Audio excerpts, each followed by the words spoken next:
Hi, I'm Ant Moore, winemaker here in Marlborough, New Zealand.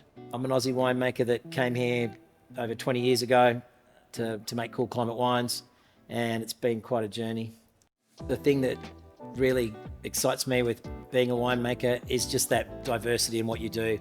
And there's not many jobs you can do nowadays where you can actually make a product and you can see it at the end and you've taken it from the beginning to the end. I mean, I planted all my own vineyards when I first started in '04. I started planting vineyards here and I've developed 9 vineyard sites. Basically pioneered a couple of areas, like going into extreme areas that people thought would never grow grapes, and now they're well and truly established as mainstream Marlborough. But that was a creative process as well, where you're being challenged and you're trying to do things that are a little bit different to other people. And that sort of suits me in general, that the notion that you can create your own destiny, do your own thing, and then hopefully be successful. It's not always successful, but it's been pretty good for me over the years. The wines that make it into my Ant Moore label are sort of the best of the stuff that we do.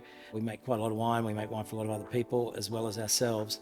And so the stuff that I do for my personal label, the wines that come into there are the ones that suit me personally. So they're sort of drier. They have a component that's not all cut grass and those sort of characters. I like more of a sort of lemon, lime and citrus backbone. And that's sort of the style that I've always had for the last 10, 15 years. I think we've been known for being very consistent. Anyone who buys my wine, they know it's always going to be good. There's no variation between a bottling at the start of the season and a bottling at the end. And I think that's held us in pretty good stead. We've got quite a lot of people that follow it and keep it going just for that reason.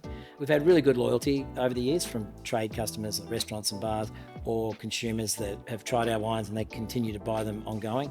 Like for example, this lady in Philadelphia is always messaging me going, it's not in the store here anymore. I've got to go to Michigan and get it, and all this sort of stuff. And so it's really good when you've got people that have been buying your product for 4 or 5 years and that they actually have to hunt to go and get it. And so our goal would be really so that people don't have to hunt, that it's more widely available.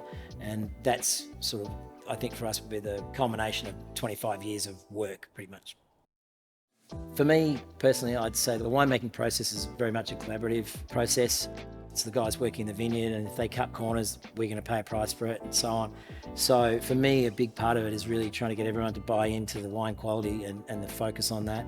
Stylistically, I think if the more input you can have from other people, and if you're open to hearing things from other people, that's how you learn the most. And you never know everything. You're always learning something. You learn something every season. You learn something from every person you talk to out there.